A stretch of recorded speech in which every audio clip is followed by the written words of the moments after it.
Hi, everyone. I'm Frank Stanisci of Candid Frank Live, where you'll find us airing our views here on the Spanglish World Network on Zingo TV channel 250. Please remember to download the Zingo TV app at the respective app stores for iOS and Android devices.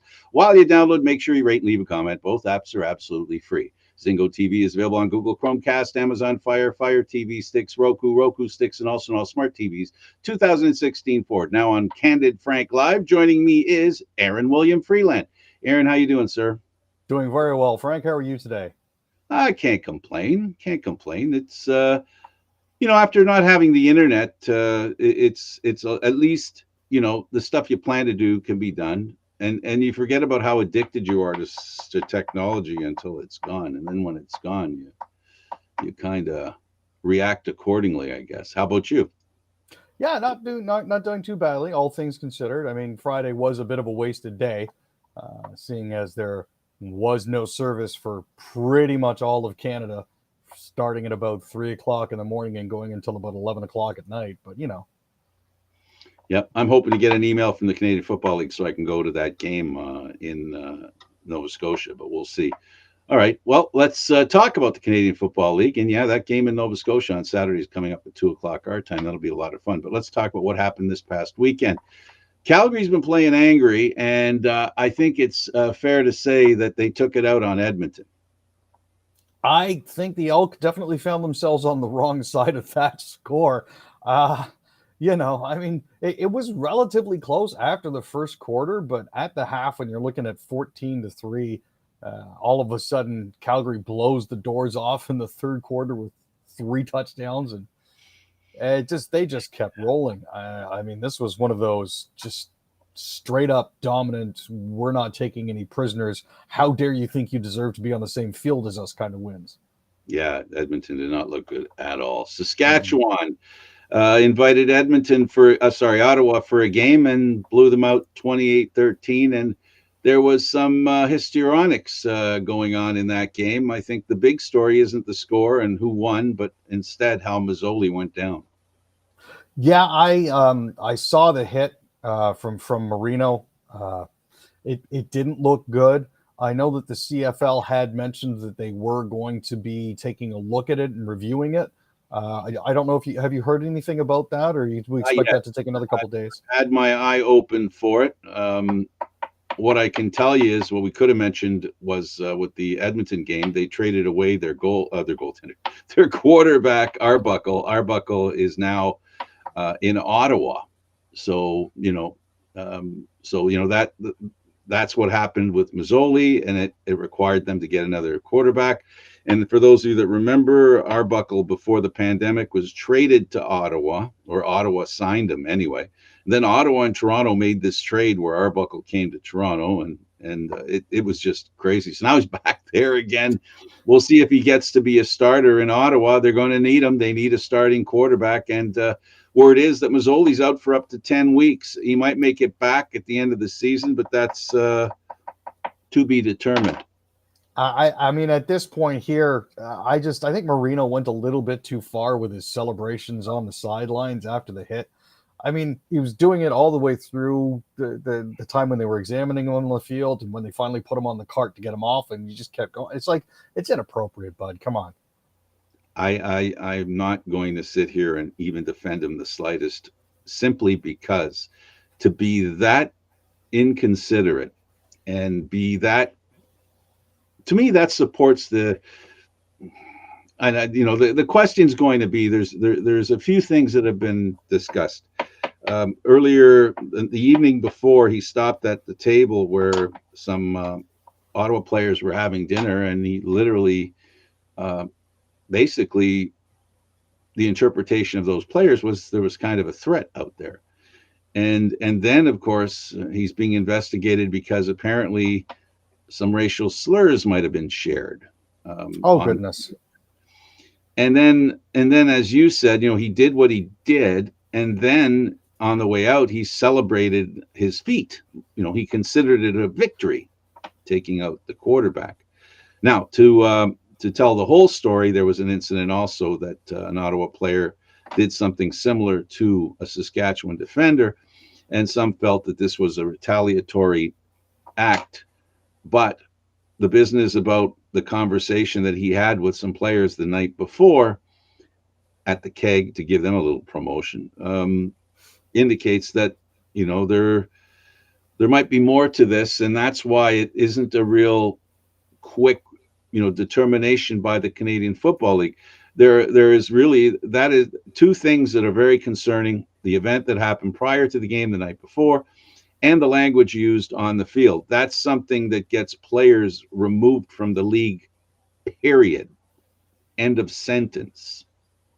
Yeah, I mean, it's obviously a concern. You can't have players going around threatening other players and threatening retribution. I've always said that the best revenge is always on the scoreboard. Stuff like that doesn't belong in this league. It doesn't belong in any league. So I couldn't agree more, and it's hard for me to support my statement because I'm not on the field. And, in defense of players, that much I'll say. I'm not there in the heat of the moment, and it can get pretty heated. Speaking of heated, the hot game of the weekend was the one anticipated between Winnipeg and British Columbia, both undefeated. BC 3-0, Winnipeg 4-0. It wasn't the kind of game people hoped. It appears that Caleros took Rourke to a coal, if you know what I mean. yeah, in this case, jumping out 21-0 in the first quarter, I think was a sign that Winnipeg desperately wanted to set the pace. And it was everything that BC could do to barely keep themselves in the game. I mean, they almost got doubled at the end of it. They did manage to make a bit of an impression with 2 touchdowns in the second quarter. But other than that, an absolutely moribund offense, a defense that looked incredibly porous. I'd like to think that Rourke just had a bad night.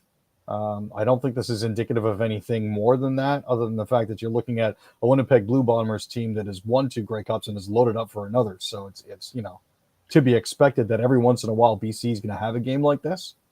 Absolutely. So, Well, there were 3 passes that Rourke sent in the air, long distance. All 3 were highlight passes. If this was in a victory, we'd be seeing those replays replayed over and over again. But because it was in a loss, it gets buried under the fact that the Winnipeg Blue Bombers were that much better than the BC team at home, by the way, which couldn't have been that pleasant. And this Winnipeg team, arrived in BC prepared to play after one practice this week because they had a short week. But with all the veterans they have, the experience that they have, there really isn't much, a walkthrough for them can be done in an airplane. So, they've got it all figured out. And darn, did they show that they had it all figured out. But the grand tour of the number 1 team in the CFL continues next week, Aaron, when Calgary, another team with a clean sheet, plays the Winnipeg Blue Bombers. I think this is a better battle than the one that BC will have afforded. I hope I'm right because I'm hoping for a better game. That game was not, Caleros looked awesome. Of course he did. The defense looked incredible. They were impenetrable, like you said. BC's offense looked good in flashes. In most games, those 3 passes he made would have won the game for a team. But with this Winnipeg team that can score at will, and then their running game was amazing, 141 yards, something unusual in the Canadian Football League lately. And then, of course, the receiving of Scone. This kid, a no-name, all of a sudden, well, holy mackerel, becomes a star in this game. No, it was nice to see some really good action all the way around. But I'm looking at the standings here, and I'm looking at the West versus the East, and I'm thinking to myself, "Yikes! This is not a good situation for the East." I mean, you got Winnipeg at 5-0, Calgary at 4-0, BC at 3-1, Saskatchewan at 4-1, and Edmonton at 1-4. Edmonton looks like they'd be right at home in the East, where it's Toronto at 1-2, Montreal at 1-3. Ottawa at 0-4 and Hamilton at 0-4. So, it's well, there's some in the East, Aaron, that there are a few years there, the Argos and the Argos, I think, were 9-9 when they won the Grey Cup. Ottawa was 8-10, so they only won 8 games, and they beat Calgary to win the Grey Cup. So some might suggest the East has the West right where they want them. Well, I mean, as long as you make the playoffs, that's really the key, right? Absolutely. I'm looking at the point differential here for the Argonauts, and they're minus 41. They've only scored 45 points so far this season and had 86 scored against them. This is, Yeah, oh, wolf. it's not good. Let's go over to the MLS and Toronto FC. They turned things around as far as their lineup looking. Unfortunately, a result that they're not happy with. They were leading 2-1. They ended up tying at the end there. Good stuff for TFC to have a tie. But at this point, Aaron, they need some wins, don't they? They need to get all 3 points. Oh, they most definitely do. It's an issue when you allow a goal in stoppage time. It shows either a lack of fitness and a lack of an ability to keep up, or the lack of a defensive mentality that would allow them to keep that sort of goal out. Toronto's currently 0-5-3 on the road, which is not a good sign. So it's something that has to be looked at. Hopefully the players that they brought in will help them sooner rather than later. Absolutely. And then in Washington, D.C., Rooney played for them. Now he's going to manage them. So, EPL legend Wayne Rooney is now sticking with DC United and MLS. He's not going to be able to coach until he gets visa sorted out. Of course, that's another issue. That's how they're not sure how long that's going to take, but at this point, he's not due to be back with them before Wednesday at least. So we'll see. They have that old, what is there a job that you can do that no American can do? Well, it's not that no American can do it. It's just that he's the best guy for the job. And I think they can make that case. And good luck to him and good luck to the DC team. And of course, good luck to TFC. Not looking good. Hopefully they'll turn things around. They've got a couple of additions coming in. Sticking with soccer, but in Canada, after a scrappy win over Panama, the Canadian women, they're looking good. Yeah. After it was a really uneven game on Friday. They only won 1-0. Now, Panama's ranked 57th. Canada's ranked 6th. So seeing a result like that, especially with 74 stoppages in play, that's one stop almost every minute. That is a rough and hard game to get through. Apparently there was a lot of flopping going on. But currently Canada's sitting there with a victory over Trinidad and Tobago 6-0, and this win against Panama. Canada's looking at a berth in the 2023 World Cup in Australia and New Zealand with one group game remaining. And that's the game that they're going into Monday against Costa Rica. So we'll have to keep an eye on that and see how that ends up.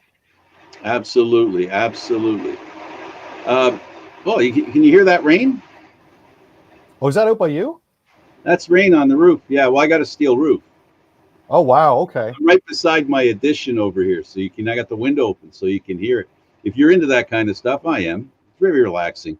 Not so relaxing is the Canada under-23 basketball team.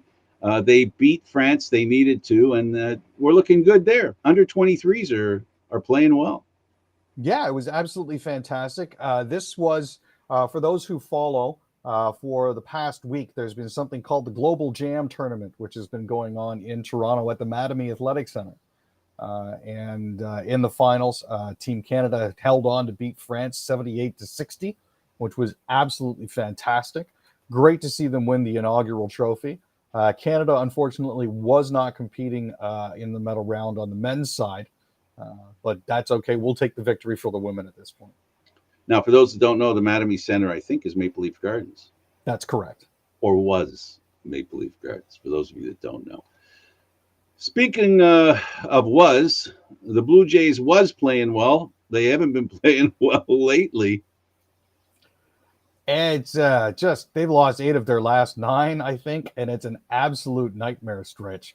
They were up 4-1 in the 5th inning, but everything started to go downhill when there was a cutoff throw that would have gone for an inning-ending double play. But unfortunately, Vladdy's glove was broken, so it actually went right through his pocket. That's when the wheels sort of fell off for them. So, the Leafs were 1-6. Sorry, the Jays were 1-6 through Oakland and Seattle, and have currently fallen out of a playoff spot. So it's Aaron, that's not the first time his glove did that. I wouldn't be surprised. A lot of players will stick with gloves for far longer than they should. Yeah, it happened before. That's really too bad. But Manoah and Springer will head to the All-Star game. Manoah's been an amazing pitcher. Yeah, it's been nice to see those two new acquisitions coming through big for us. So Manoah had a fantastic season last year, and Springer's been rock solid in center field. So glad to see them in the mix for the July 19th All-Star game. Kirill the Thrill hasn't been he hasn't been very thrilled with the border, has he? U.S. one. No, he's been trying to come back to the States, but hasn't been able to.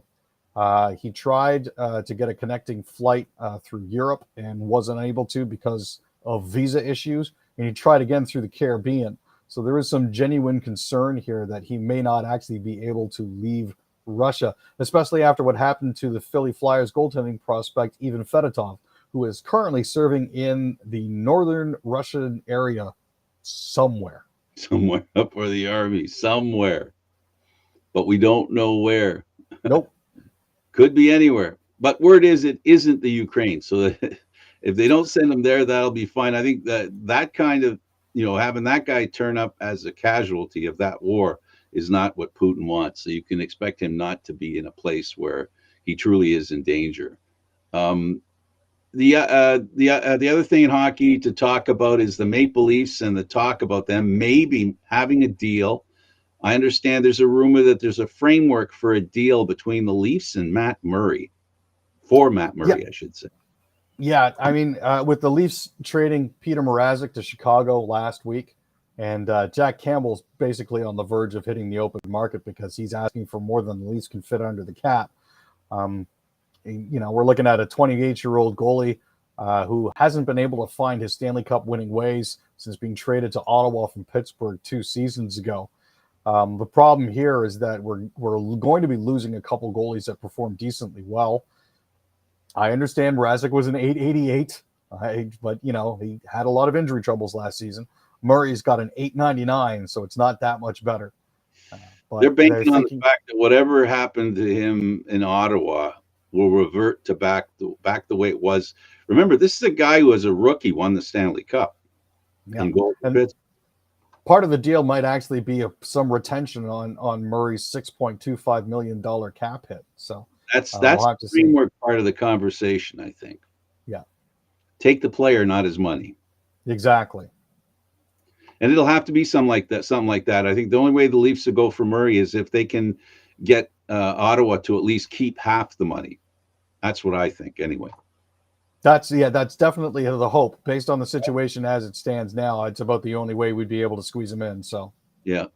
So speaking some more about the Senators, Wade Redden joins the Ottawa Senators as a developmental coach. So this is good news. An old blast from the past. Wade is a relatively well-known quantity when it comes to hockey in Ottawa. So it'll be good to see him back. He was Ottawa's number 2 pick in the 1995 entry draft. And he's the franchise's all-time leader in plus-minus ratings. So it'll be good to have him there to instill a slightly more defensive mindset into the run-and-gun team that the Sens have been building lately. And he's a local guy as well. Yeah. Forward Alex DePrinket says he's excited to join the Ottawa Senators. So this was one of those draft day trades that nobody really saw coming until it actually happened. They gave up 3 picks for it. They gave away Ottawa's first-round pick, number 7, and second-round pick, number 39 this year, and a third-round pick in 2024. Oh. DeBrincat said he was a little off put by it, but happy to be there. Well, they want him bad, and he knows it. The Canadians made a trade, and the draft brought them Kirby Dach, a pretty high-rated player. Yeah. Now Dach has had a bit of a rough season. Expectations were really high for him, but unfortunately he caught a bit of the injury bug, which limited him to just 18 games in the 2020-2021 campaign. Last season, 70 games, Dach only had 26 points. So, as a player that went as high as he did, there were obviously great expectations for him. I think Kirby might just be needing a change of venue to sort of help him get everything going again. The Oilers extend qualifying offers to 4 players. So this is the part of the season where just before free trade and silly season hits, pending restricted free agents will get their qualifying offers. So McLeod, Benson, Kyler Yamamoto, and Jesse Puljujarvi were tendered offers. Philip Berglund, Brandon Prolini, and Ostap Safin were not. So we'll see where all these players come back and if they're able to sign all four of them. Well, all the best to them. Let's go over to some news, and like you like to call shenanigans. The industry ministers to meet Rogers CEO after unacceptable network outage. And by the way, they're also meeting with the other companies as well. Yeah. There was a massive outage that effectively shut down Rogers for about 15 hours on Friday. If you had a Rogers phone or if you were with a smaller service provider that piggybacked on Rogers telecom spine, you found yourself without phone, without television, without internet, no 911. Major companies were unable to accept Visa and debit cards when it came to payments, forcing people to rely on cash, which people haven't had in forever because who carries cash? But yeah, this is a clear warning bell about the dangers of monopolies and having one or two major companies run everything. It's definitely an eye opener. Well, hopefully we'll get some answers to that. All your eggs in one basket. 30-year-old died following a leg infection, and his friends are really upset. Aaron, tell us about it. So this is the case of Hui Chan Fang, who died in his apartment on Monkstown Road after his leg became infected. He hadn't actually had a family doctor since 2017. The problem was that there was no service. There was no place where he could go, and no doctors actually accepting patients at the time. He was found May 24th. Police and a friend went to his apartment after he didn't show up for a few different work shifts. The problem was there was no way for him to get any help. He was a diabetic, and Newfoundland Health Services just couldn't help him. Then we have an Air Canada passenger who deliberately took only a carry-on to avoid luggage chaos. Says, "Oh no, I still had luggage chaos." Yeah, I mean, she was traveling with her partner from LAX to Barcelona via Air Canada, and she said she was made to check her bag at LAX after the airline, Air Canada, told her, "No, we don't have any more room for carry-ons because everybody's carrying carry-ons." Spent about 2 hours waiting for her bag at the luggage carousel in Barcelona before realizing it just wasn't coming. Air Canada hasn't said anything about it. She's been getting no responses. Unbelievable. Oh my goodness. Floating abortion clinic proposed in the Gulf to bypass bans. Yeah, so this is an idea that's been put out there. There's a California doctor proposing a floating abortion clinic in the Gulf of Mexico for a way to maintain access for people in southern states where abortion bans have been enacted. The idea is to have a ferry service running from Florida and Texas for those individuals that need to get there with the boat anchored far enough out that they're in international waters. What's this about Mom Boucher, an ex-Hells Angels chief? Well, it's been ongoing for a while now. Mom had mostly been out of the news in the past few years. He'd been laying low. He'd basically been in prison in Saint-Anne-des-Plaines for the past 22 years, where he's been serving a life sentence. He'd really fallen out of the news focus. But he died Sunday afternoon because of throat cancer. Wow. So, well, we can leave it there. Aaron, thanks for the news, buddy. Appreciate that, Frank. Okay, for Aaron William Freeland, I'm Candid Frank Stanisci. Thank you for watching Candid Frank Live, airing Mondays, Wednesdays, and Fridays at 6 p.m. Eastern Standard Time. The show can also be heard on the Spanglish World Radio Network. For Candid Frank Live, other news, entertainment, and sports programming we offer, please check out SpanglishWorld.ca. Spanglish World. Watch it, hear it, read it, download it, and live it. Ciao for now, guys.